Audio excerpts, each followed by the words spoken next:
Chapter 20. Warning. Same day, Wednesday, January 16th, 1935. I feel bad for Jimmy and Annie. They're going to really get it. I won't, though. I'll explain what happened to my dad. He'll understand. He always does. We head to the parade grounds, but when we get to the turnoff, Natalie keeps plowing down toward the dock. Her buttons are there. How could I forget? Without any discussion, we follow her down. Teresa puts her skates on, but then she sits. Annie and I kick an old can around. Natalie picks up where she left off, matching buttons to feathers and stones.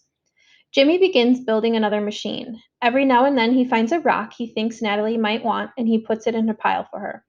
Apparently, he knows the kind she likes because Natalie seems to give these stones a special place in her elaborate grid. I spin around and smack the can backward just for the heck of it. I turn back to see it sail 90 degrees the wrong direction and land right in the middle of Nat's button box, tipping it into her grid. Natalie freezes. I race over there. I'm sorry, Nat. I'm so sorry. I kneel down, throw the can away, and try to put the buttons back as fast as I can. But it's too late. Nat sits motionless. No one can be still like Natalie. She's still like not even her blood is moving inside her. Nat, we can make them like they were. It will still be fun. Come on. I pick up a smooth gray stone and try to think what Nat would match with this. But Natalie doesn't look. She curls up into a tight little ball on the cement. Buttons, stones, and feathers all around. Annie and Jimmy are kneeling with me now. Nat, I say gently, I'm sorry. We'll help you put them back. We'll make them just like before. A fly lands on her cheek. Natalie doesn't flinch. Annie shoos it away. Come on, Natalie, it's okay. Annie tries to. She makes her voice soothing and sweet. But Natalie doesn't move. Nat, we'll be careful. It won't happen again. Look, birds, 9 birds. I point to one lone gull pecking the ground. But she doesn't look. And then Teresa skates over. Natalie, Teresa commands, it's okay. I'm here now. But Natalie has gone away somewhere deep inside. Only her body is left, rolled up tight and completely still. Teresa and I put her buttons back as best we can, arguing over where they should go. Annie shoos flies from Natalie. Jimmy keeps on building his machine, though every few minutes he adds another stone to Natalie's pile. We sit with her, Annie and Teresa, Jimmy and me, keeping her company wherever she's gone. That is the way my mom finds us when she gets off the boat, her music bag over her shoulder. Moose! My mother looks at Natalie and then me. What happened? What's the matter? She runs toward us. I don't know, Mom. I tipped over her buttons. Why did you let her take them out? I don't know. She wanted them. How long has she been like this? Half an hour, maybe? My mom kneels down. She strokes Nat's face gently, gently, and pushes the hair out of her eyes.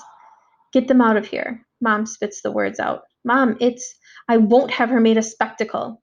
It's really not like that. They like her, I say. Now, Moose. Annie, could you. My mouth hangs open, waiting for the rest of the sentence to come out. Annie looks at my mom and Natalie. I see in Annie's small blue eyes that she understands. Teresa, Jimmy, get a move on. We can't stay down here, Annie commands. Teresa stamps her skate so hard she bends the wheel. That stinks. Why do we have to leave? She says as Jimmy and Annie pull her up the hill.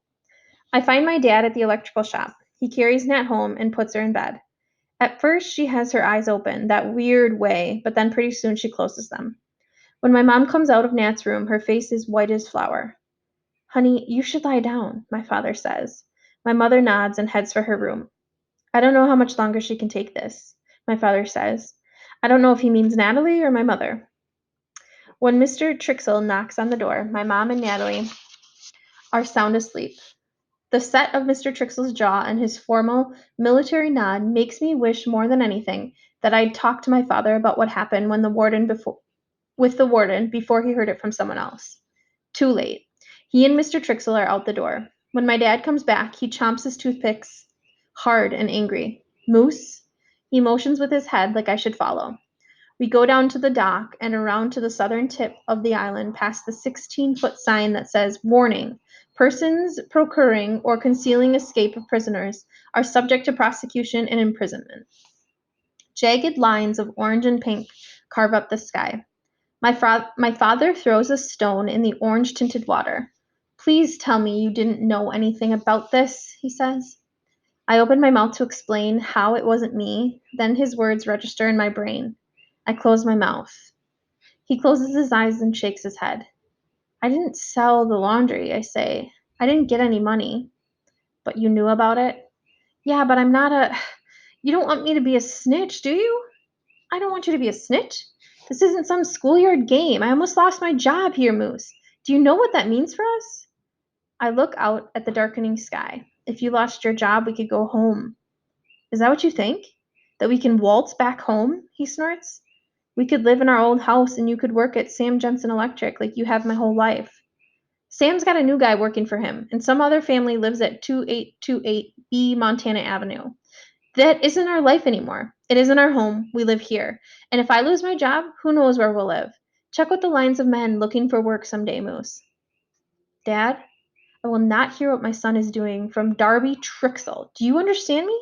You know what I said to him? I said, oh no, Moose would never be involved with something like that. He would tell me.